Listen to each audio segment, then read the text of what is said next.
কোথা থেকে নীর তার বডিগার্ডদের নিয়ে হাজির হলো। আর এসেই স্টেজে উঠে সকলের সামনে তানভীর ঠোঁট দুটো নিজের আয়ত্তে নিয়ে নিল। 10 মিনিট পর নীর তানভীরকে ছাড়ল। তানভীর তো পুরো বরফ হয়ে দাঁড়িয়ে আছে। এটা কি হলো তার সাথে? তানভীর তো নীরকে এইখানে এইভাবে আশা করেনি। করবেই বা কিভাবে? নীর যে বেঁচে আছে তা দেখেই তানভীর এক বড়সড় শক খেয়েছে। তার উপর নীর সবার সামনে এমন এক কাজ করবে তা তানভীর ভাবনার বাইরে ছিল। আপাতত সে কোমায় আছে। যে তার সাথে কি হতে গেল? তখনই নীর বলে ওঠে, তারপর শ্বশুর মশাই আদমার বউকে অন্য একজনের সাথে বিয়ে দেওয়ার কথা আপনি ভাবলেন কি করে? চুপ করো বেয়াদব ছেলে। আমার মেয়েকে তো আমি তোমার সাথে বিয়ে দেইনি, তাহলে ও তোমার বউ হয় কোথা থেকে? দাঁতে দাঁত চেপে কথাগুলো বলে। ছি ছি ছি, ওসমান সাহেব, আপনাকে আমি ভালো জানতাম, আর আপনি, আপনার মেয়ের যে আগে বিয়ে হয়েছে আমাদের কেন জানা নেই? দেখুন, আমার মেয়ে। দেখলেনই তো আমার বউকে আমি কত ভালোবাসি, তার প্রমাণ তো দিলাম। এরপরও যদি আপনাদের কোনো সমস্যা থাকে তো আমি না হয়। আমরা আর কিছু দেখতে চাই না, সবাই চলো এখান থেকে। আপনারা শুনুন। বরপক্ষরা চলে গেল। সাথে সাথে চারদিকে কানাঘুষা শুরু হয়ে গেল। কেউ তানভীরকে অপবাদ দিচ্ছে, তো কেউ তানভীর চরিত্রের দিকে আঙুল তুলছে। তা দেখে ওসমান সাহেবের মাথা নিচু হয়ে যায়। সমাজে তার একটা রেপুটেশন আছে, যা আছে এই ছেলে এসে সব মিশিয়ে দিল। ওসমান সাহেব এবার রেগে নীরকে বলে, অসভ্য ছেলে, তোমার সাহস হয় কি করে আমার মেয়েকে? আর তুমি কে এখানে সবার সামনে এইসব করার মানে কি? আমি কে তা আপনার মেয়ে ভালো করেই জানে, তাই না জান? মানে কি এইসবের? বউ, তুমি সত্যি বলবা নাকি আমি বলবো? আচ্ছা, আমি বলি। আমি হলাম আমার একমাত্র জামাই। আমি হলাম আপনার একমাত্র জামাই আর আপনার মেয়ের একমাত্র প্রিয় বর। কি যা তা বলছো? আমার মেয়ে তো বিয়েই করেনি, তাহলে তুমি কিভাবে ওর বর হও? জানি তো বিশ্বাস করবেন না। দাঁড়ান, নুহাস, কাবিননামাটা নিয়ে আয় তো। নুহাস কাবিননামাটা নীরের হাতে দেয়। তারপর নীর তা ওসমান সাহেবের হাতে দেয়। ওসমান সাহেব তা হাতে নিয়ে দেখে সত্যি এইটা নীর আর তানবীর কাবিননামা, আর তাতে তানবীর সাইনও রয়েছে। এইসব দেখে ওসমান সাহেব মাথায় হাত দিয়ে বসে। তা দেখে নীর বলে, কি বিশ্বাস হলো তো যে আমি আপনার মেয়ের একমাত্র বর? এখন হয়তো আপনার মাথায় আসতেছে কিভাবে কি হলো, তাই তো? আসলে ওই যখন হোস্টেলে পড়তো তখন আমাদের পরিচয় হয়। ওই যে ওই যেই কলেজে পড়ছিল আমি সেই কলেজের ট্রাস্টি ছিলাম। তানভি আমাকে আগে থেকে পছন্দ করত, কিন্তু আমি কোনো সময় ওকে পাত্তা দেইনি। একদিন তো কিছু কথাও শুনিয়ে গিয়েছিলাম, আর সেটা নাকি ওর ইগোতে লেগে যায়। তারপর থেকে জিদ ধরে বসে সে নাকি আমার থেকে এর প্রতিশোধ নিবে। এরপরও প্রতিশোধ নেওয়ার জন্য পিছে পড়ে যায়। সে আমার সাথে ভালোবাসার অভিনয় করতে থাকে, আর একসময় আমিও ওর ভালোবাসা দেখে ওকে ভালোবেসে ফেলি। কিন্তু কিছুদিন না যেতেই তানভি আমায় বিয়ে করার জন্য জোর করতে থাকে। যেহেতু আমি ওকে ভালোবাসতাম তাই তখন আমিও রাজি হয়ে ওকে বিয়ে করে ফেলি। কিন্তু বিয়ের পরের দিন ওকে আমি আর খুঁজে পাইনি। পরে ওর ফ্রেন্ডদের জিজ্ঞেস করলে জানি ওই এইসব আমার থেকে ওর অপমানের প্রতিশোধ নেওয়ার জন্য এমন করেছে। আর ও আমায় ধোঁকা দিয়ে এখানে আপনার কাছে চলে এসেছে। এখন যত যাই হোক, ও আমার স্ত্রী। ও আমায় ভালো না বাসুক, আমি তো বাসি নাকি? তাই আমি ওকে আমার কাছে নিয়ে আসবো বলে ঠিক করি। কিন্তু মাঝে আমার কিছু কাজ পড়ে যায়, যার জন্য আমায় দেশের বাইরে যেতে হয়। কিন্তু আজ যখন এসে শুনলাম ও অন্য কাউকে বিয়ে করছে, তখন মাথায় আগুন ধরে যায়। যত যাই হোক আমি ওকে সত্যি ভালোবাসি, আর ও আমার বউ। আমি কিভাবে ওকে অন্য একজনের সাথে সহ্য করি, তাই আমি সবার সামনে ওকে এইভাবে মানে লজ্জা পাওয়ার মানে উম, এতক্ষণ তানবীর চুপ থাকলেও এখন সে চুপ থাকতে পারল না। সে বাবার সামনে বলতে নেয়। বাবা এসব মিথ্যা, তুমি আমার কথাটা শোনো। তানভী আর কিছু বলার আগেই ওসমান সাহেব তানভীর গালে চড় বসিয়ে দেয়। যে নাকি আজ পর্যন্ত নিজের মেয়ের গালে ফুলের টোকাও পড়তে দেয়নি, সে আজ তাকে চড় মারল। তানভী ছলছল চোখে বাবার দিকে তাকিয়ে বলে, বাবা! চুপ, একদম চুপ। এই শিক্ষা দিয়েছি আমি তোকে? আমি জানতাম তুই একটু জেদি, কিন্তু তাই বলে তুই এতটা নিচে নামতে পারলি? তুই যে এমন হবি তা আমি কল্পনাও করতে পারিনি। তোর মা মারা যাওয়ার পর তোর মা মারা যাওয়ার পর তোর কোনো ইচ্ছাই কমতি রাখিনি। তুই বল, ঢাকায় গিয়ে পড়ালেখা করবি, তাও করতে দিয়েছি। তোকে ফুল ফ্রিডম দিয়েছি। আজ সেই ফ্রিডমের এমন শিক্ষা দিলি আমায়। আমার মান সম্মান তুই ধুলোয় মিশিয়ে দিলি। কি জানি কাকে না কাকে বিয়ে করেছিস। তোর এই জেদের জন্য আমাকে বারবার অপমানিত হতে হয়। ও শ্বশুর মশাই, আমি যে কেউ না বুঝলেন? আপনি হয়তো আমায় চিনেন নাই। নীর রহমানের নাম তো শুনছেনই। নীর রহমানের নাম তো শুনেছেনই, তাই না? The owner of ADB company and the number 1 businessman of Dhaka city. আমি সেই নীর রহমান। চাইলে খোঁজ করে দেখতে পারেন। পেছন থেকে কে যেন এসে পেছন থেকে বলে। হ্যাঁ, ওই সত্যি নীর রহমান ঢাকা টপ বিজনেসম্যানের মধ্যে একজন। ওসমান সাহেব তা শুনে কিছুক্ষণ চুপ করে রইলেন। তারপর নীরের দিকে শান্ত চাহনিতে তাকিয়ে বলে, এখন তুমি কি চাও? আমি আমার বউকে চাই। ওকে নিজের সাথে করে নিয়ে যেতে চাই। আচ্ছা, তাই হবে। তুমি আমার মেয়েকে নিয়ে যেতে পারো, কিন্তু এর আগে আমার এক শর্ত আছে। আমি সব শর্তে রাজি। তুমি যে এখন আমার মেয়ের এত বড় সর্বনাশ করলে, ওর যে মান সম্মান সব মাটিতে মিশলে, তা এখন তোমাকে ঠিক করতে হবে। তোমাকে এখন এই মুহূর্তে সবার সামনে ওকে বিয়ে করতে হবে। পুরো দুনিয়ার সামনে ওকে এখন তোমার নিজের স্ত্রী হিসাবে পরিচয় দিতে হবে। এতে আমার কোনো অসুবিধা নেই। তানভী এতক্ষণ চুপ থাকলো, এখন আর চুপ থাকতে পারল না। সে বলে ওঠে, কিন্তু আমি না, ওকে বিয়ে করব না, কোনো মতেই না। আমি মরে যাব, কিন্তু তাও ওকে বিয়ে করব না। ঠাস ঠাস ঠাস। তানভী গালে হাত দিয়ে তার বাবার দিকে ছলছল চোখে তাকিয়ে আছে। আরেকটা কথা বললে আমি ভুলে যাব তুই আমার মেয়ে। এত কিছু করার পর তুই কোন মুখ দিয়ে বলছিস যে তুই এই বিয়ে করবি না? ছেলেটার সাথে এমন করার পরও যে ও তোকে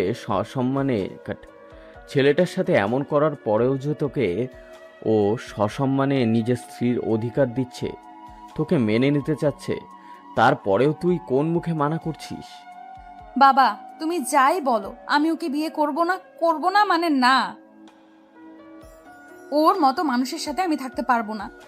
তুই যদি এই বিয়ে না করিস তাহলে আমার মরা মুখ দেখবি। বাবা, এই ছেলের জন্য তুমি আমায় এটা বলতে পারলে? পারলাম। কেন পারলাম না তুই বল? আমার যা মান সম্মান ছিল তা তো ধুলোয় মিশিয়ে দিলি। এখন যতটুকু সম্মান আছে তা তো শেষ করে দিস না। আজ তোর জন্য আমার মাথা নিচু হয়ে গেছে। যে মেয়েকে নিয়ে আমি এক সময় গর্ব করতাম, সে আজ আমার মাথা নিচুর কারণ। তুই কিভাবে এইভাবে অন্য একজনকে ঠকাতে পারলি? কিভাবে? এখন তুই বল, তুই এই বিয়ে করবি কিনা? এখন তুই বল, এই বিয়ে তুই করবি কিনা? তানভী কিছু না বলে চুপচাপ দাঁড়িয়ে থাকে, আর তার চোখ দিয়ে টুপটাপ করে পানি পড়ছে। তা দেখে ওসমান সাহেব বলল, হ্যাঁ, আমি রাজি। এই শুনে নীর একটা পৈশাসিক হাসি দিল আর বলল, এই না হলো আমার বউ। কাজী সাহেব, আপনি বিয়ে পড়ান। তারপর কাজে বিয়ে পড়ানো শুরু করলো। তানভীকে কবুল বলতে বললে তানভি কিছু না বলে নিচের দিকে তাকিয়ে আছে। অনেকবার জিজ্ঞেস করার পরও তানভি কিচ্ছু বলল না। তখন ওসমান সাহেব সামনে এসে বললেন, মা কবুল বলো। তানভি বাবার দিকে অশ্রুভরা নয়নে তাকায়। তা দেখে ওসমান সাহেব বলেন, মা কবুল বল। যে ভুল তুই করেছিস তা সহ তোকেই শুধরাতে হবে, তাই না? আর নিজের ভুলকে এখন শুধরানোর একটাই উপায়, কবুল বলে দে মা। তানভি এতক্ষণ মনোযোগ দিয়ে তার বাবার কথাগুলো শুনছিল। সেও ভাবতে থাকে, হ্যাঁ, যে ভুল আমি করেছি তা আমাকেই শুধরাতে হবে। নীরবকে ভালোবেসে আমি যে ভুল করেছি তার মাসুল তো আমাকেই দিতে হবে। কিন্তু এর মাঝে আমি আমার বাবার সম্মান নষ্ট হতে দিব না। এখন যা করার আমাই করতে হবে। এইসব মনে মনে ভেবে তানভি কিছুক্ষণ চুপ থাকে। তারপর একটা দীর্ঘ শ্বাস নিয়ে কবুল বলে ফেলে।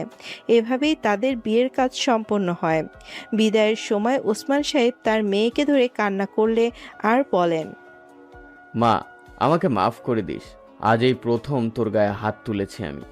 যাকে আজ পর্যন্ত ফুলের টোকাও পড়তে দেইনি তাকে মেরেছি আমি। মাফ করে দে। কি করব বল? এইসব শুনে আমার মাথা ঠিক ছিল না। তুই যে এমন করবি তা আমি স্বপ্নেও ভাবতে পারিনি। তার উপর সমাজে এইসব কথা, তাই আমি বাধ্য হয়েছি এমন করেছি।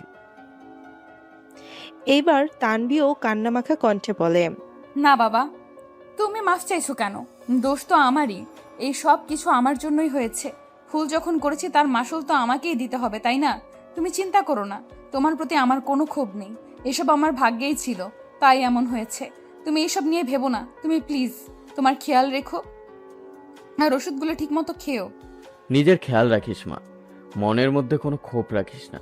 আমি যা করেছি তা তোর ভালোর জন্যই করেছি। বাবা।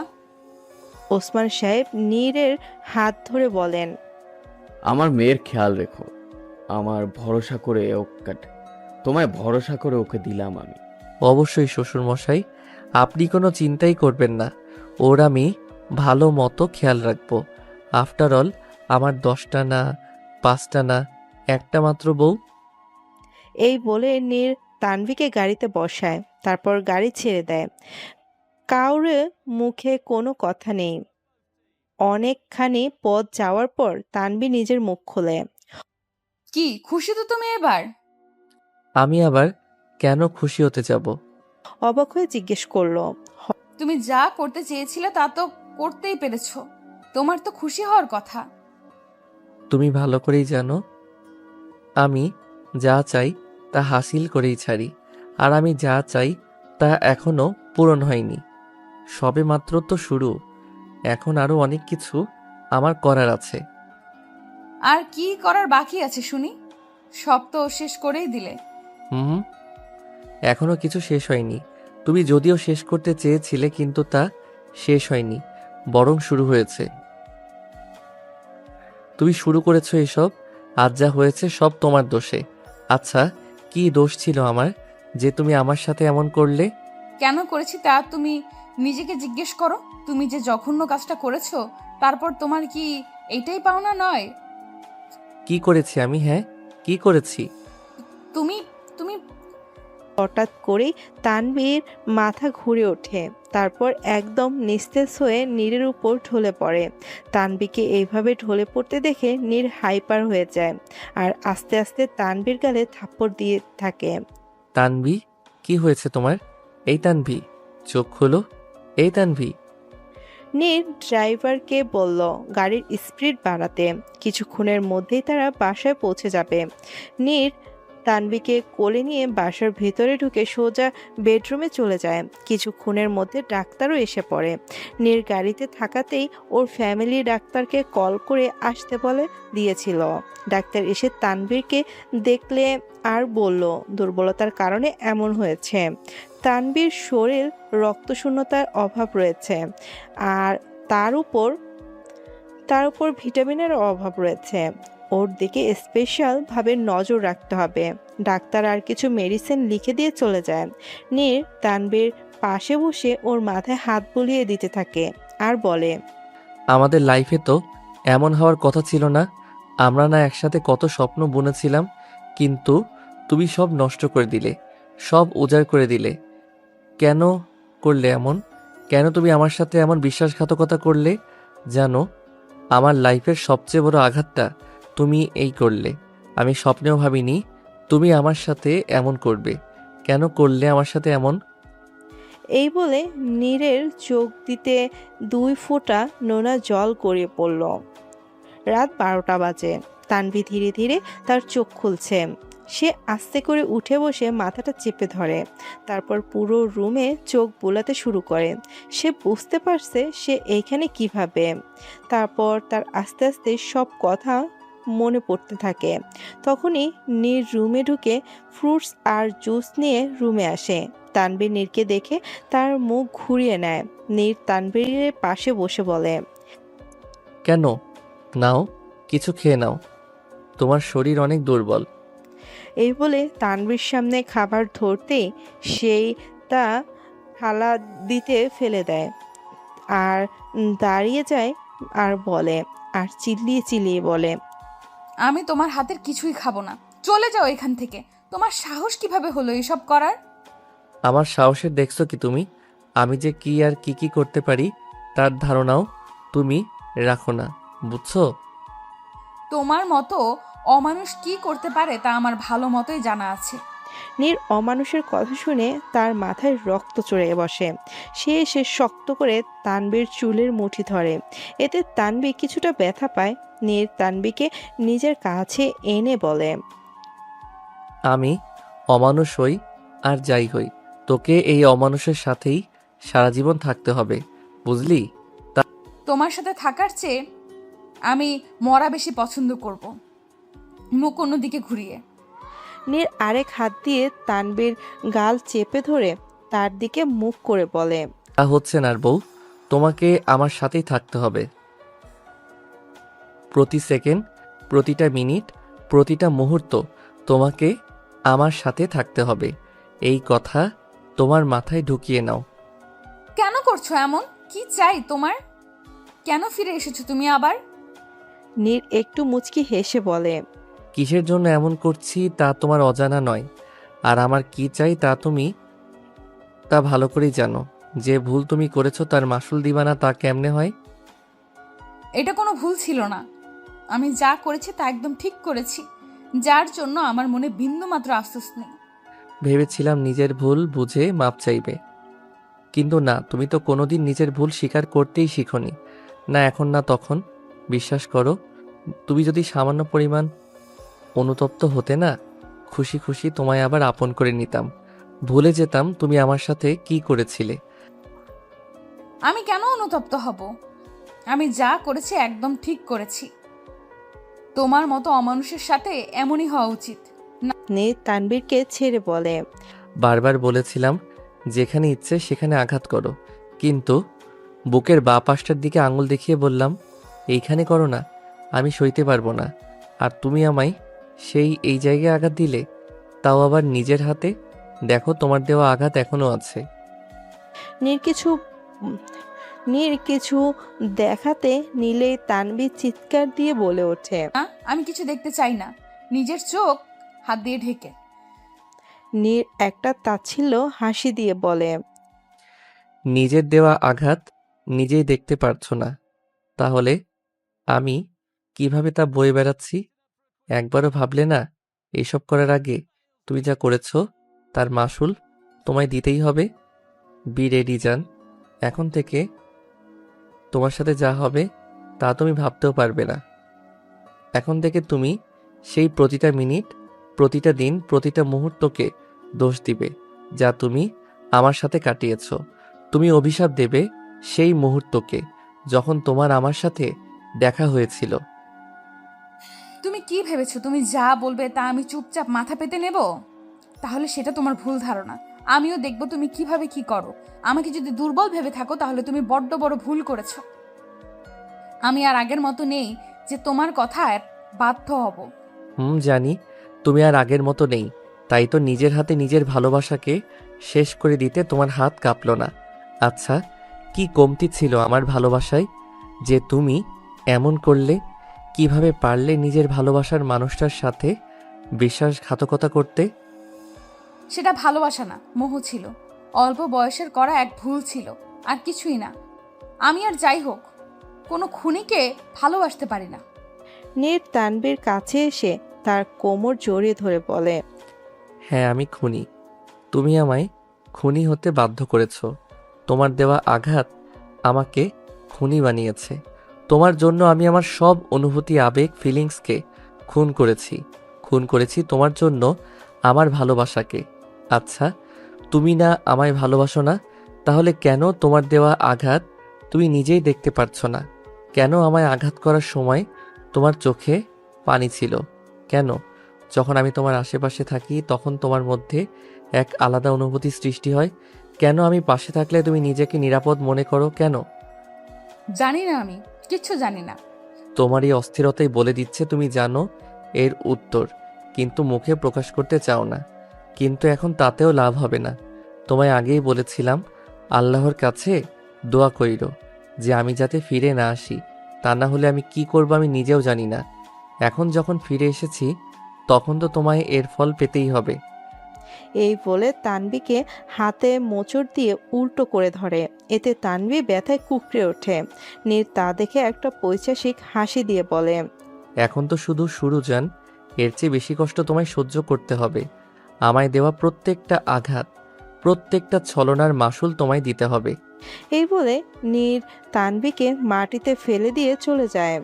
ধাক্কা দিয়ে দেওয়ার ফলে তানবীর সেন্টার টেবিলের উপর গিয়ে বাড়ি খায়, আর তার মাথার কোনা দিয়ে রক্ত পড়তে থাকে। কিন্তু এই আঘাত যেন তার হৃদয় আঘাতের সামনে কিছুই না। সে যে কষ্ট বয়ে বেড়াচ্ছে তার সামনে এই কষ্ট অতি নগ্ন। তানবী সেখানে বসেই কাঁদতে থাকে। এক সময় সেখানেই ঘুমিয়ে পড়ে। রাত ৩টার দিকে নীর বাড়ি ফেরে। রুমে এসে দেখে তানবী নিচে শুয়ে আছে। নীর ওর পাশে গিয়ে ওকে কোলে তুলে নিয়ে বিছানায় শুয়ে দেয়। তারপর উঠে আসতে নিলে তানবীর মাথার দিকে নজর যায়। অনেকখানি কেটে গেছে আর সেখানে রক্ত জমাট বেঁধে আছে। তা দেখে নীরের বুকের ভিতর মোচড় দিয়ে উঠল। সে সাথে সাথে ফার্স্ট এড বক্স এনে তানবীর রক্ত মুছে ড্রেসিং করা শুরু করে। ড্রেসিং শেষে সে তানবীরের দিকে তাকিয়ে এক দৃষ্টিতে কিছুক্ষণ তাকিয়ে থাকে আর বলে, কি আজব ব্যাপার, তাই না? তোমায় আমি কষ্ট দিব বলে আজ এত ড্রামা করলাম, অথচ তোমার এই সামান্য আঘাত আমার সহ্য হচ্ছে না। মনে হচ্ছে আমি নিজে আঘাত করছি। সেখানে তোমায় কিভাবে কষ্ট দিব? তুমি পাষাণ হতে পারলেও আমি পারবো না। আচ্ছা, আমি তো আগে এমন ছিলাম না। আমার মনে তো কোনো কারোরই জন্য কোনো অনুভূতি ছিল না। পাষাণের থেকে অদম ছিলাম আমি। আর তুমি সেই পাষাণকেই মানুষ করে তুললে, তার মধ্যে অন্যের জন্য অনুভূতি জাগালে, তাকে ভালোবাসতে শিখালে। যেখানে সবাই আমায় ভয় পায় সেখানে তোমাকে হারানোর ভয় আমি পেতাম। আমি যেমন পাষাণ থেকে মানুষ হয়েছি, তুমিও মানুষ থেকে পাষাণে পরিণত হয়েছ। তাই তো খুব সহজেই নিজের ভালোবাসার মানুষকে শেষ করতে তোমার হাতও কাঁপল না। নীর কিছুক্ষণ চুপ থেকে আবার বলে, আচ্ছা, কেন করলে এমন আমার সাথে? আমার ভালোবাসায় কি কমতি ছিল যে তুমি এমন বিশ্বাসঘাতকতা করলে? কেন করলে এমন? কেন? তোমার সব কথাই তো আমি রেখেছিলাম, সব ছেড়ে দিয়েছিলাম, সব ছেড়ে তোমার কাছে ছুটে এসেছিলাম। তাহলে কেন তুমি আমায় ফিরিয়ে দিলে? জানো, আমি নিজেও চেয়েছিলাম যে আমি মরে যাই, কিন্তু ভাগ্যে হয়তো তা লেখা ছিল না। তোমার সাথে আমার নসিব এখন এমনভাবে জুড়ে গেছে যে মৃত্যু বাদে আমাদের আর কেউ আলাদা করতে পারবে না। কিন্তু তুমি যেই অন্যায় করেছো তার শাস্তি তো তোমায় পেতেই হবে। আমি যেমন তোমার ভালোবাসার জন্য ছটফট করেছি, তুমিও করবে। তুমিও বুঝবে আমার কষ্ট, খুব ভালো করেই বুঝবে। এই বলে নীর তানবীর পাশেই শুয়ে পড়ে আর তাকে দেখতে দেখতে এক সময় ঘুমিয়ে পড়ে। ভোরবেলা বাইরে ঝুম বৃষ্টি পড়ছে। বৃষ্টির শব্দে তানবীর ঘুম ভেঙে যায়। তানবী আস্তে আস্তে নিজের চোখ খুলে মাথাটা একদম ভার হয়ে আছে। সে উঠতে নিলে তার শরীরের উপর ভারী কিছু অনুভব করে। সে পাশে তাকিয়ে দেখে নীর তাকে জড়িয়ে ধরে আছে। তানবী এক ধ্যানে নীরের দিকে তাকিয়ে আছে, তাকে খুঁটিয়ে খুঁটিয়ে দেখছে। আজ প্রায় 3 মাস পর সে নীরকে দেখছে। আগের চেয়ে মুখটা অনেকটাই শুকিয়ে গেছে, চুলগুলো অগোছালো হয়ে আছে, চেহারায়ও আগের মতো উজ্জ্বলতা নেই। কিন্তু এর মধ্যেই নীরের একটা জিনিস বদলায়নি, তার গোলাপি ঠোঁট দুটো আগের মতোই আছে। তানবীর ইচ্ছা করছে তা ছুঁয়ে দিতে। তানবীর সেই দিকে হাত বাড়াতেই তার সেই আগের কথা মনে পড়ে। তানবীর এক ঝটকায় নীরকে ধাক্কা দিয়ে সরিয়ে দেয়। হঠাৎ এমন হওয়াতে নীর ধরফরিয়ে ওঠে। একটুর জন্য নীর খাট থেকে পড়ে যায়নি। এই তোমার সাহস কিভাবে হলো আমাকে স্পর্শ করার? খবরদার আমাকে স্পর্শ করবে না। তোমাকে স্পর্শ করার পুরো অধিকার আছে আমার। আমি তোমার স্বামী, তাও আবার 2বার বিয়ে করা স্বামী। আর তোমাকে কি আমি এই প্রথমবার স্পর্শ করছি নাকি? ঘৃণা করি তোমাকে আর তোমার করা ঘৃণা করি তোমাকে আর তোমার করা সব স্পর্শকে। তোমার সেই স্পর্শের কথা মনে পড়লেও আমার গা ঘিন ঘিন করে। না জানি তোমার এই হাতে কত শত নিষ্পাপ মানুষের রক্ত লেগে আছে, আর তুমি আমায় এই অপবিত্র হাত দিয়ে স্পর্শ করেছো। আমার ছি। নীর এক টানে তানবীকে নিজের কাছে টেনে এনে বলে, এর আগেও তো অনেকবার স্পর্শ করছি। আমি হাতে কোনো নিষ্পাপ মানুষের রক্ত লাগেনি। তুমি ভালো করেই জানো আমি কখনো কারো নিষ্পাপ মানুষকে শাস্তি দেই না। মানি না আমি এইসব। তুমি মিথ্যাবাদী। তোমার কাছে সবাই সমান। কে নির্দোষ আর কে না তোমার কাছে তা বিন্দু মাত্র মূল্য নেই। মূল্য আছে তো শুধু টাকার, আর কোনো কিছুর মূল্য নেই তোমার কাছে। আমার কাছে হয়তো কোনো মূল্য নেই, কিন্তু তোমার কাছে আছে কি? বরং আমার থেকে তো তোমার কাছে অন্যের মূল্য নেই।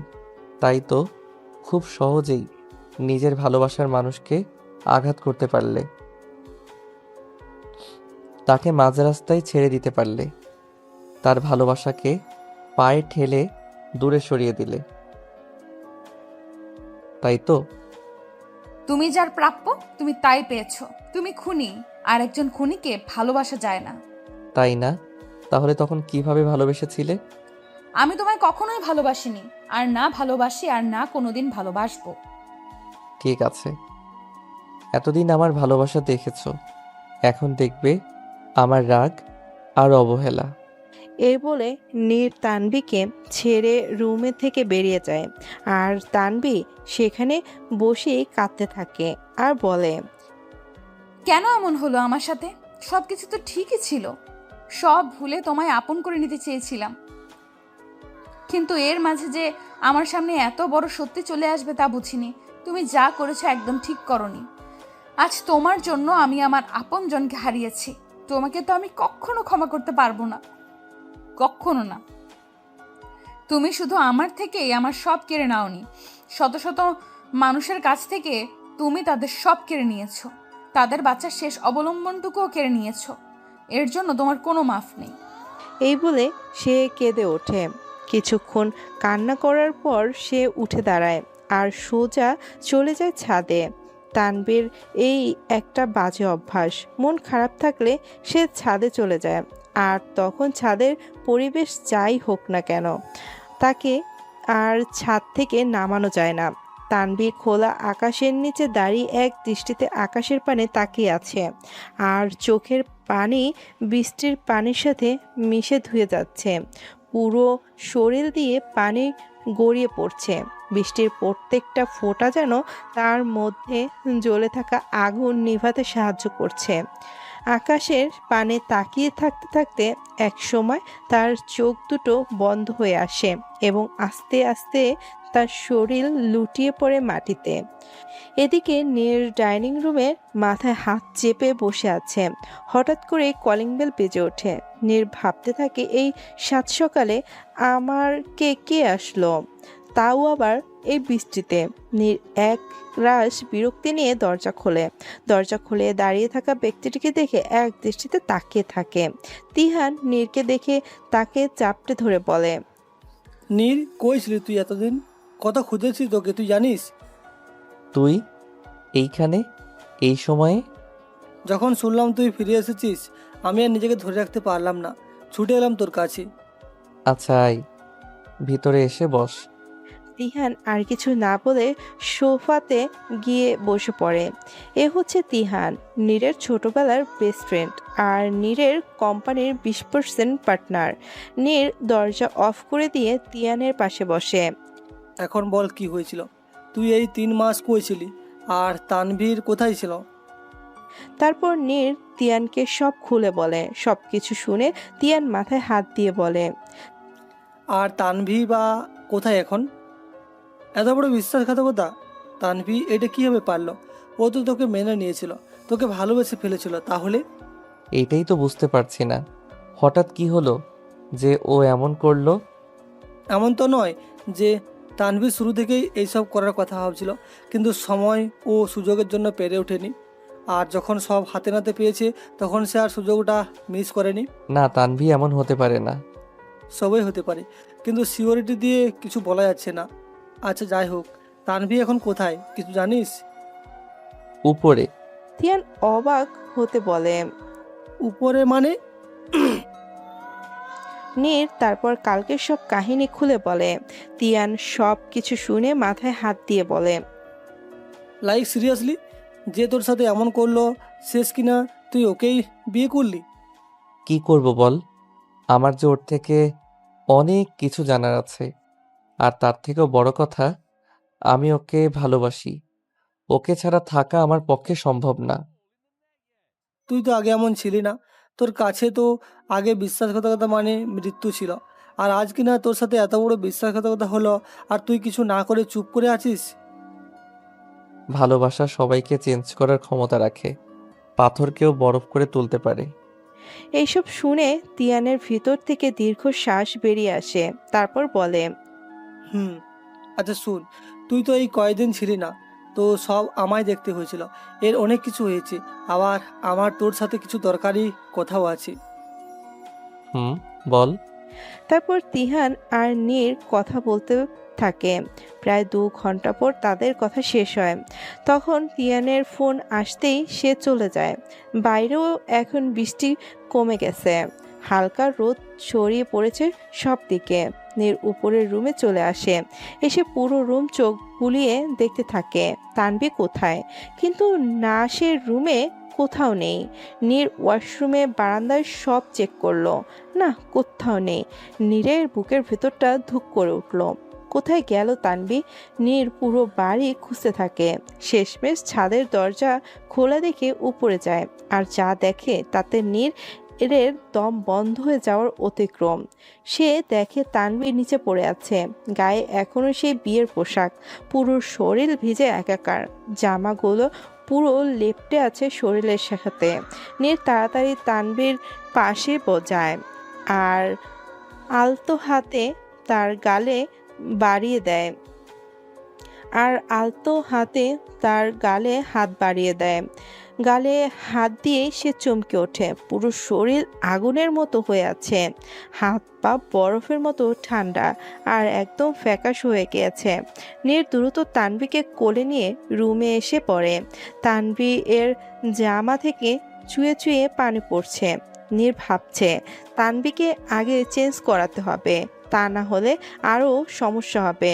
নীর তানভী আর কিছু না ভেবে তানভীর জামা চেঞ্জ করে একটা কামিজ পরিয়ে দেয়। তারপর ডাক্তারকে ফোন করে। প্রায় 30 মিনিট পর ডাক্তার আসে এবং তানভীকে চেক করে। তার এই অবস্থা কিভাবে হলো? এমনি তার শরীরে রক্তের অভাব, তার উপর ভিটামিনের অভাব আছে, আবার কালকে থেকে না খাওয়া, আর আজ প্রায় 2 ঘন্টা পানিতে ভিজার কারণে সে অজ্ঞান হয়ে গেছে। এখন তার শরীরে আরো খারাপের দিকে যাচ্ছে। যদি আজকের মধ্যে জ্বর না কমে তাহলে তাকে অবজারভেশনে রাখতে হবে। আমি কিছু ওষুধ লিখে দিয়ে যাচ্ছি, আপনি প্লিজ তাকে জোর করে কিছু খাইয়ে তারপর ওষুধগুলো খাওয়াবেন। আর তার শরীর পুরো ঠান্ডা পড়ে গেছে, তাকে হয়তো তাপ দিতে হবে। আপনারা যেহেতু স্বামী স্ত্রী, আমার মনে হয় প্রবলেম হবে না।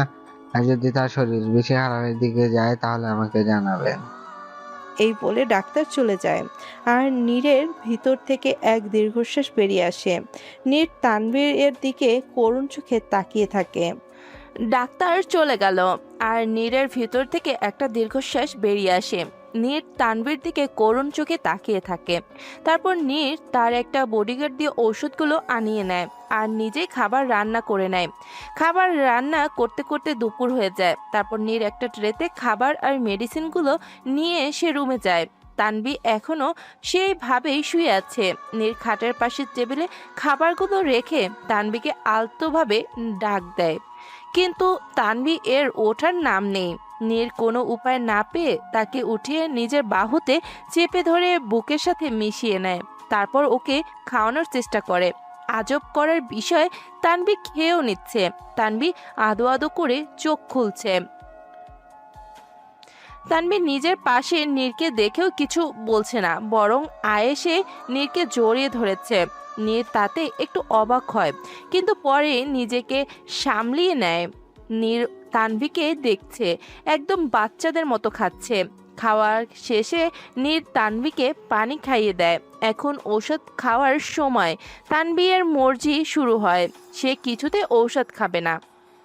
বউ প্লিজ ওষুধগুলো খেয়ে নাও। না, আমি খাবো না। এই ওষুধ তিতা, আমি খাবো না। ঠোঁট উল্টিয়ে বাচ্চাদের মতো করে বলে। বউ এমন করে না, তুমি না আমার লক্ষ্মী সোনা, খেয়ে নাও, তা না হলে শরীর খারাপ করবে। তাও আমি খাবো না, মানে খাবো না। জান প্লিজ, জিদ করে না। আমার ওষুধ খেতে ভালো লাগে না, আমি খাবো না। নীর তো এখন পড়লো মহা মুশকিলে। অনেক বোঝানোর পরও যখন তানভী মানছে না, তখন নীর উপায় না পেয়ে নিজের মুখের ঔষধ পানি নিয়ে তানভীর ঠোঁট দুটো আঁকড়ে ধরে। পরে তার মুখে ঔষধ তানভীর মুখে দিয়ে দেয়। তানভীর ছুটাছুটি করলেও নীরের সাথে পেরে ওঠে না। নীর সরে আসতেই তানভীর নিজের মুখ থেকে ঔষধ বের করতে নিলে নীরের মুখ চেপে ধরে। তাই ব্যর্থ হয়ে তানভীকে ঔষধগুলো গিলতে হয়। তানভী ঔষধ খেয়েছে বুঝে নীর তার হাত সরায়। হাত সরানোর সাথে সাথেই তানভী নীরের উপরে বমি করে দেয়। বমির কিছুটা তানভীর উপর পড়ে, কিন্তু বেশিরভাগটা নীরের উপরেই পড়ে। কিন্তু আজব ব্যাপার, বিষয় নীরের কোনো প্রতিক্রিয়া নেই। যে নীর সামান্য ধুলোসহ হয় না, কোথাও ময়লা থাকে পুরো বাড়ি মাথায় তুলে নেয়, আজ সেই নীর এইসব দেখার পরও চুপ। নীর কিছু না বলে আগে নিজের পায়ের টি শার্ট খুলে দেয়। তারপর তানভী এর কাছে যায়। তানভী তখন খালি ঢুলছে। নীর কাছে যেতেই তানভী নীরের উপর ঢলে পড়ে। নীর কোনো মতে তানভীকে ধরে শোয়ায়। তারপর থেকে চেঞ্জ করিয়ে সব পরিষ্কার করে আর নিজেও ফ্রেশ হয়ে নেয়। আজ যদি নীরকেও এইভাবে দেখতো, তাহলে নির্ঘাত ছোটখাটো একটা স্ট্রোক করত। কেননা নীর কখনো নিজের প্লেট উঠিয়ে ভাত খেয়েছে কিনা সন্দেহ। তার লাইফস্টাইল বিলাসিতা দিয়ে ভরপুর। আফটার অল ঢাকার নাম্বার 1 বিজনেসম্যান বলে কথা, কিন্তু এর বাদেও নীরের অনেক পরিচয় আছে, যা আস্তে আস্তে জানতে পারবেন। নীর ফ্রেশ হয়ে এসে দেখে তানভীর শরীর কাঁপছে। নীর তাড়াতাড়ি তানভীর উপর কম্বল জড়িয়ে দেয়। না, কোনো কাজ হচ্ছে না। নীর তাড়াতাড়ি একটা বাটিতে পানি এনে তার মধ্যে কাপড় ভিজায় আর তানভীর মাথায় জলপট্টি দিতে থাকে। অনেকক্ষণ এভাবে জলপট্টি দেয়, কিন্তু তানভীর কাঁপুনি কমছে না। নীর বাধ্য হয়ে তানভীর পাশে গিয়ে ওকে আস্তে পিষ্টে জড়িয়ে ধরে শুয়ে পড়ে। তানভীর উষ্ণতাপে নীরের বুকে ঘাপটি মেরে শুয়ে থাকে। কিছুক্ষণ পরেই তানভীর কাঁপুনি কমতে শুরু করে। এতে নীর কিছুটা রিল্যাক্স হয়। কিছুক্ষণ পরেই কিছু শব্দ কানে আসে। নীর তাকিয়ে দেখে তানভীর কি যেন বিড়বিড় করছে। নীর তার কান তানভীরের কাছে নিয়ে শোনার চেষ্টা করে তানভীর কি বলছে। তার সে শুনতে পায়। নীর প্লিজ, আমার ছেড়ে যেও না। আমি তোমার ছাড়া থাকতে পারবো না। খুব ভালোবাসি তোমায়, খুব। প্লিজ ছেড়ে যেও না, প্লিজ। কিছুটা অস্পষ্টভাবে বললেও নীর বুঝে গেল তানভীর কি বলতে চাচ্ছে। এইসব শুনে নীরের ভেতর থেকে এক দীর্ঘশ্বাস বেরিয়ে আসে আর সে তানভীর দিকে তাকিয়ে বলে, এই কেমন খেল খেলছো তুমি? যেখানে কষ্ট পাওয়ার কথা তোমার, সেখানে কষ্ট পাচ্ছি আমি। যেখানে তোমার ভিতর আগুন জ্বলার কথা তোমার, সেখানে আমার ভিতর আগুন জ্বলছে। হাতর কাতর হয়ে যাচ্ছি তোমার ভালোবাসার জন্য।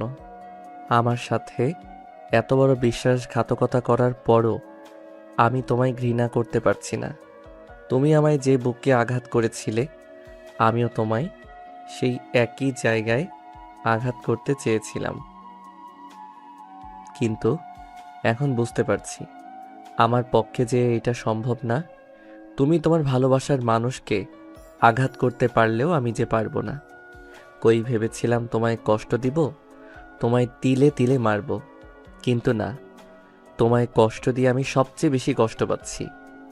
তোমার এই মুখের দিকে তাকিয়ে আমি যেন সব ভুলে যাই আমার সাথে হওয়া অন্যায়ের কথা, তোমার ধোকার কথা। পারবো না আমি তোমায় কষ্ট দিতে, পারবো না তোমার থেকে দূরে থাকতে। একবার ঠিক হও, আমি সব আগের মতো করে দিব। চাই না আমি জানতে কেন করেছিলে এমন। এখন আমার শুধু তোমাকে প্রয়োজন। এই বলে নীর তানভীকে জড়িয়ে ধরে শুয়ে পড়ে। তানভীও নীরের বুকে শুয়ে থাকে। দেখতে দেখতে 2 দিন কেটে যায়। তানভী এখন প্রায় সুস্থ। সেই দিন রাতেই তানভীর জ্বর কমে আসে, যার ফলে তাকে আর হসপিটালে নিতে হয়নি।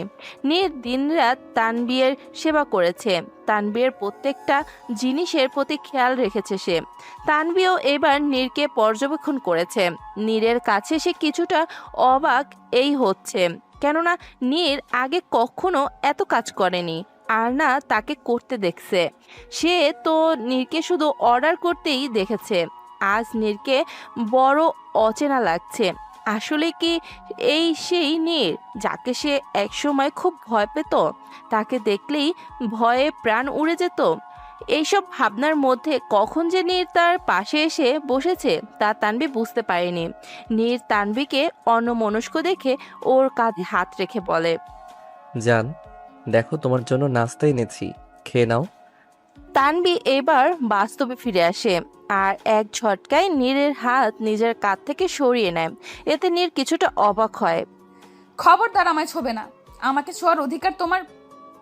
আমার অধিকার আছে কি নাই তা তুমি ভালো করেই জানো। তোমার উপর আগেও আমার অধিকার ছিল আর এখনো আছে। আর তোমাকে ছোঁয়ার কথা বলছো? তোমাকে ছোঁয়ারও আমার সম্পূর্ণ অধিকার আছে। আর ভুলে যেও না, এই কয়েকদিন তোমার জামা আমি চেঞ্জ করিয়েছি, তোমার নিজের সাথে মিশিয়ে রেখেছি, তোমাকে জড়িয়ে শুয়ে রয়েছি। তোমায় প্রতিটা অঙ্গে শুধু আমারই স্পর্শ রয়েছে। চুপ, একদম চুপ, চলে যাও এখান থেকে। আমি তোমার চেহারাও দেখতে চাই না। কথাটা কি আমার বলা উচিত ছিল না? তুমি যে আমার সাথে করেছো তারপরও কি এই ব্যবহার মানায়? যেখানে আমি সব ঠিক করতে চাচ্ছি সেখানে তুমি আমায় আবার সেই একই জিনিস তুলে আনছো। আমি চাই না কিছু ঠিক করতে, চাই না। তোমার সাথে আমার পক্ষে সম্ভব না, কোনো মতেই না। তাহলে আগে কিভাবে থেকেছো?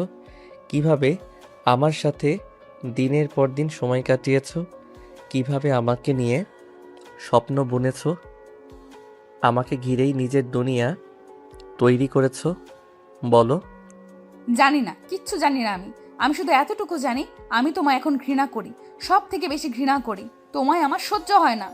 নীর এবার তানভীর বাহু দুটো চেপে ধরে বলে, কেন সহ্য হয় না? কেন? কি এমন করেছি আমি যার জন্য আমি তোমার কাছে অসহ্যের কারণ? যার জন্য আজ তুমি আমায় ভালোবাসার জায়গায় ঘৃণা করো? বলো। কেননা তুমি খুনি, আর আমি যাই হোক না কেন কোনো খুনিকে ভালোবাসতে পারবো না। খুনি আমি নাকি তুমি? এইসব কথা তো আমার বলা উচিত ছিল। আমি যদি খুনি হই তাহলে তুমি আমার থেকে নিকৃষ্ট খুনি। কেননা যে নিজের ভালোবাসার মানুষকে খুন করতে পারে সে এই পৃথিবীর সবচেয়ে নিকৃষ্ট প্রাণী, আর তুমি সেই। আমি যা করেছি একদম ঠিক করেছি। এমন অমানুষের বাঁচার কোনো অধিকার নেই। আর যদি তাকে মারতে হলে আমায় নিকৃষ্ট হতে হয় তাহলেও আমার আফসোস নেই। কিভাবে পারলে তুমি এমন করতে? কিভাবে?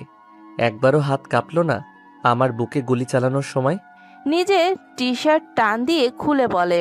বুকের ডান পাশে একটা গোল ক্ষত দেখা যাচ্ছে, আর তার চারপাশে হালকা রক্ত জমাট বাঁধা। এইটা দেখে সাথে সাথে তানভী নিজের হাত দিয়ে মুখ লুকিয়ে ফেলে। দেখো, তোমার দেওয়া আঘাত এখনো সতেজ আছে, আমি রেখেছি। কেননা এইটা সবসময় আমায় তোমার সেই বিশ্বাসঘাতকতার কথা মনে করিয়ে দেয়। রোজ তোমার দেওয়া আঘাত দেখি, আর তোমার দেওয়া প্রতিটি আঘাত প্রতারণা, ছলনার কথা মনে করি। দেখো, একবার দেখো না। কি দেখতে পারবে না, তাই তো? আচ্ছা, যেখানে তুমি নিজের দেওয়া আঘাতই নিজে দেখতে পারছো না, আমার কষ্ট দেখতে পারছো না, সেখানে তুমি কিভাবে দাবি করো যে তুমি আমায় ঘৃণা করো? আমি কিচ্ছু জানি না। আমি শুধু এতটুকু জানি যে আমি তোমায় ঘৃণা করি, সব থেকে বেশি ঘৃণা করি। হুম, তুমি আমায় ঘৃণা করো না, বরং আমায় নিজের থেকেও বেশি ভালোবাসো। আর আমি এইটা 100% শিওর যে তুমি ভালোবাসো। কিভাবে জানো? কারণ তোমার চোখ দুটো তোমার ভালোবাসার জানান দিচ্ছে। তোমার না বলা কিছু কথাগুলো বারবার তোমার মনে উকি দিচ্ছে। আমাকে কাছে পাওয়ার পর তোমার চেহারায় কোনো ভয় বা আতঙ্ক নেই, বরং আছে আমায় ফিরে পাওয়ার এক প্রশান্তি। তোমার মন বেকুব হয়ে আছে আমার কাছে ছুটে আসার জন্য। তোমার এই ক্লান্ত চাহনি বলে দিচ্ছে কত রাত তুমি আমার জন্য নিজের বালিশ ভিজিয়েছ, কত রাত নির্ঘুম কাটিয়েছ। আমার স্মৃতি যে তোমায় প্রতিনিয়ত কুড়ে কুড়ে খেয়েছে, কিন্তু তুমি এসব মানতে নারাজ। তোমায় আমি ভালো করেই চিনি।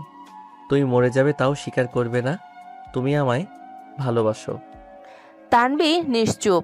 তার কাছে যে এর উত্তর নেই, কেননা নীর যা বলছে তা একদম সত্যি। সে চাইলেও এইসব অস্বীকার করতে পারবে না, আর না স্বীকার করতে পারবে। তানভি যে নিশ্চুপ দেখে নীর বলে, জানি না কেন এমন করেছো। আমি নিশ্চিত তুমি শুধু এমন করনি, অনেক বড় কিছু হয়েছে তাই তুমি এমন করেছো। তা না হলে যে আমার সামান্য ক্ষত দেখতে পারতো না, সে কিভাবে আমায় এত বড় আঘাত দিতে পারে? কিন্তু তুমি যা করেছো তার শাস্তি তো তোমায় পেতেই হবে। তুমি যা করেছো তার মাসুল হিসেবে তোমায় আমার সাথে আজীবন থাকতে হবে। আমার থেকে তুমি কোনোদিন মুক্তি পাবে না। এই বলে নীর হনহন হ্যাঁ, তুমি ঠিক। নিজের চাইতেও বেশি ভালোবাসি তোমায়, কিন্তু তুমি যা করেছো তার সামনে আমার ভালোবাসা অতি নগণ্য। তোমার করা সব ভুলের জন্য আজ আমি বাধ্য হয়েছি আমার ভালোবাসাকে মাটি চাপা দিতে। কেননা আমি তোমার সব কিছুর জন্য মাফ করতে পারলেও আমার এমন না করলে তুমি পারতে। কেন এমন করলে তুমি? আমার ভালোবাসা নিয়ে কিভাবে খেলতে পারলে? আমার থেকে এইভাবে সব এইভাবে কেড়ে নিলে? তখন আমার উপর দিয়ে যা গিয়েছে তা তুমি কল্পনাও করতে পারবে না। আর এইসবের জন্য তুমি দায়ী। তোমায় কখনো আপন করে নিতে পারবো না। এই বলে নীর হনহন করে বের হয়ে যায়, আর তানভি সেখানে বসে কাঁদতে থাকে। তানভি এইসব মনে মনে বলছে আর অঝরে কাঁদছে। সে হাঁটু গেড়ে বসে তার মধ্যে মুখ লুকিয়ে বসে থাকে। আজ তার মনে সেই আগের দিনের স্মৃতিগুলো নাড়া দিচ্ছে। তার মন ছুটে যাচ্ছে সেই 3 বছর আগে, যেখান থেকে তানভি আর নীরের কাহিনী শুরু হয়। তানভীরকে ফোন দে। কই ও? আর কতক্ষণ এভাবে বসে থাকবো? ফোনও দিতেই আসি, মাইয়া ধরতাছেই না। ওই কোনোদিন টাইম মতন আসছে যে আজকে আসবে? আমাদের সবাইকে ডেকে সে নিজেই মিস বাংলাদেশ হয়ে গেছে।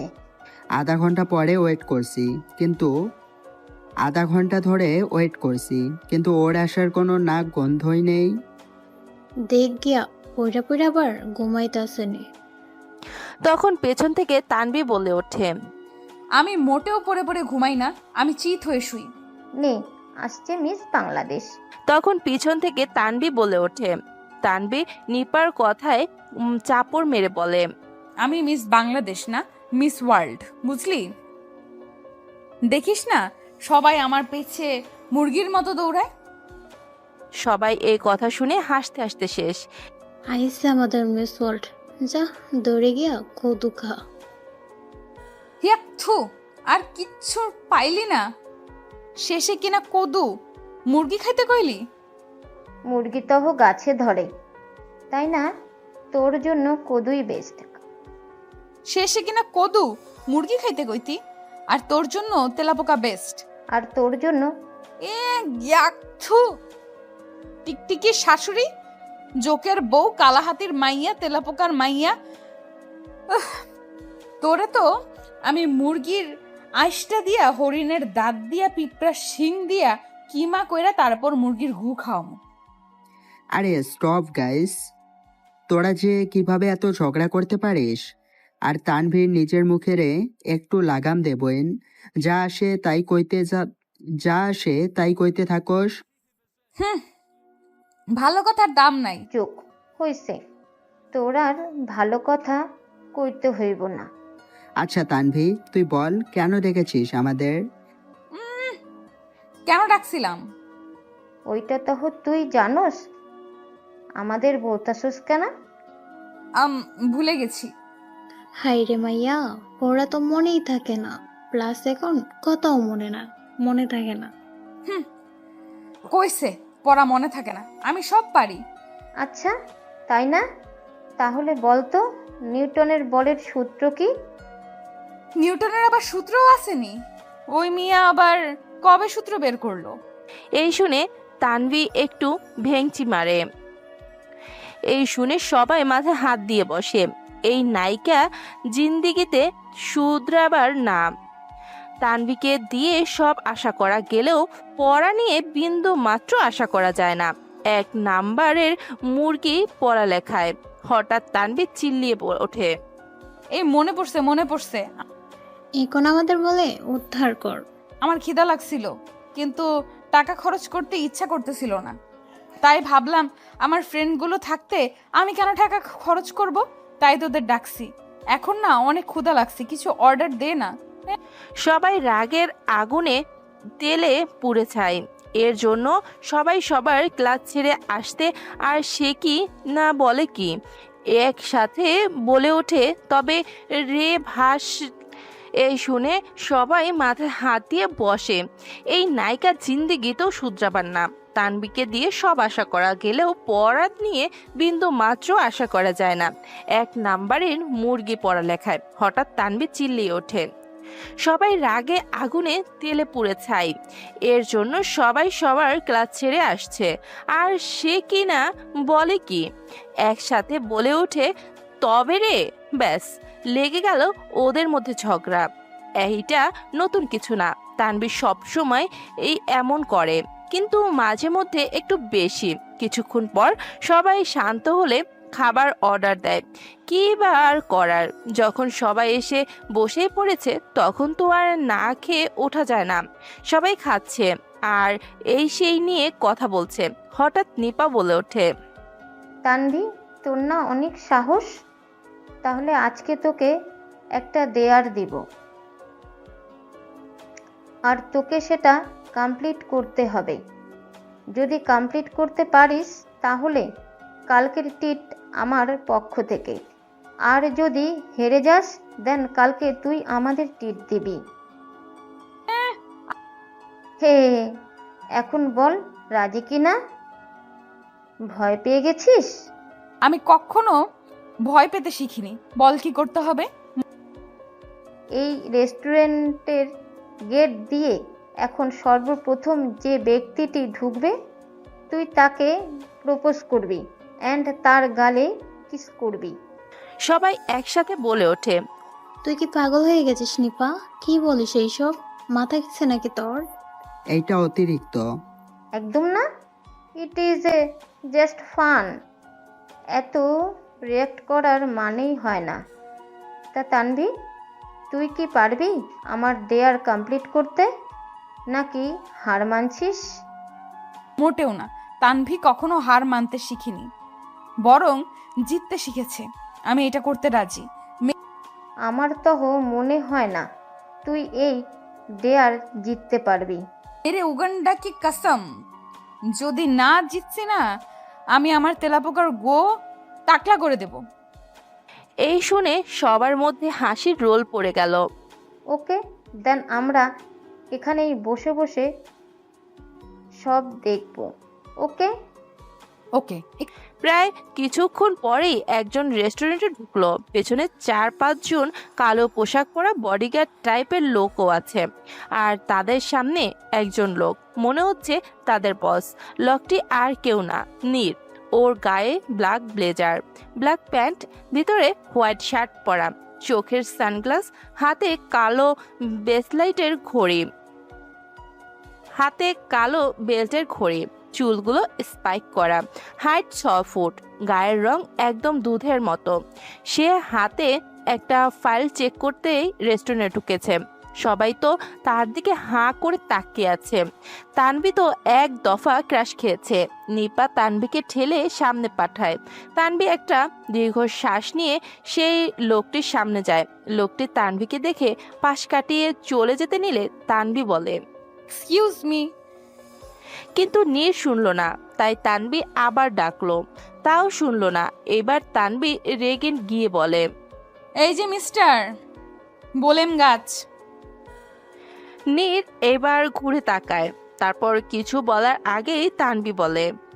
এই বলে তানভি নীরের গালে কিস করে দৌড়। আর এইদিকে সবাই হাঁ করে আছে। তানভি চলে যেতেই বাকিরাও ওর পিছে বেরিয়ে যায়। নীর তো অবাক হয়ে দাঁড়িয়ে আছে। তার সাথে কি হলো? নীরের বডিগার্ডরা ভয়ে জমে গেছে, কেননা তারা নীরের রাগ সম্পর্কে জানে। আজ পর্যন্ত কেউ নীরের সামনে ভালো মতো দাঁড়িয়ে কথা বলার সাহস পায়নি, সেখানে এই মেয়ে নাকি নীরকে কিস করলো। আর তারা এটাও জানে না যে নীরের রাগ কোন তুফান থেকে কম না। নীরের রাগ সবকিছু অচেতন করতে যথেষ্ট। নীর এইখানে অফিসের মিটিংয়ের জন্য আসছিল, কিন্তু রেস্টুরেন্টে ঢুকতেই এই কাণ্ড। নীর এতক্ষণ হিসাব মিলাচ্ছিল তার সাথে কি হয়েছে। যখন সে বুঝতে পারে তখন নীরের মাথায় আগুন লেগে যায়। সে একটা টেবিলে লাথি মেরে বলে, who the hell she was? আমাকে টাচ করার সাহস কিভাবে পায় ওই নুহাস? তখনই নুহাস হন্তদন্ত ভাবে নীরের সামনে আসে, কেননা সে নীরকে চেনে। যদি তার সামনে আসতে 5 সেকেন্ড দেরি হয়, নীরের ওর একটা হাড্ডি আস্ত রাখবে না। নুহাস সামনে আসতেই বলে, who the hell was she? আমাকে সবার সামনে কিস করার সাহস কই পায় এই মেয়ে? কে এই মেয়ে? জানি না স্যার। তাহলে জানোটা কি? গর্জে উঠে বলে। নুহাস ভয়ে কাচুমাচু হয়ে যায় আর কয়েকটা ঠোক গিলে। নীর বলে, তোমাকে আমি কেন রাখছি? যাতে কেউ আমার সামনে আসতে না পারে। তুমি থাকতেও আমার সামনে এসে এসব করার সাহস কোথায় পেল? স্যার, সবকিছু তাড়াতাড়ি হলেও যে আমরা কেউ বুঝতেই পারলাম না। আর ওকে দেখে মনে হয়নি যে ওই এমন কিছু করবে। তো আমাকে কেউ কি গুলি করার আগে বলে যাবে যে আমি তোমায় গুলি করছি? যত সব। ফার্দার মোর, যদি আর এমন হয়েছে, তোমাদের আমি এমন হাল করব যে নিজেকে চিনতে তোমাদের কষ্ট হবে। আর আজকের মিটিং ক্যান্সেল। এই বলে নীর আরেকবার টেবিলে বাড়ি মেরে রেস্টুরেন্ট থেকে বের হয়ে যায়। আর বাকি সব গার্ডরা যেন প্রাণ ফিরে আসে। এতক্ষণ মনে হয় কোনো বাঘের খাবার নিচে ছিল তারাও আর দেরি না করে নীরের পিছে যায়। নীর গাড়িতে বসে আছে আর মনে মনে বলছে, আল্লাহ এর কাছে দোয়া করো তুমি যাতে আর আমার সামনে না পড়ো। আর যদি লাইফে আমার সামনে পড়ো, I swear I will teach you a lesson. Neer রহমানের সাথে এমন করার ফল সে হাড়ে হাড়ে বুঝবে। তানভি একটা পার্কে গিয়ে হাঁপাচ্ছে, সাথে তার বন্ধুরাও আছে। নিপা বলল, বাপরে বাপ, পোলাটা কি কিউট ছিল। আমি তো ক্রাশ খেলাম। ধ্যাৎ, তোকে যে কেন এমন করতে বললাম। তোর জায়গায় যদি আমি থাকতাম। আই লাভ ইউ মিস্টার বলেম গাছ। যাই হোক, ক্রাশ তো আমিও খাইছি। উফ, কি কিউট পোলাটা। কিন্তু বাই চান্স যদি আবার কোনো সমস্যা হয়, ডাইরেক্ট বাস খামো। কিন্তু ছেলেটা অনেক মুডি, দেখলেই বোঝা যায়।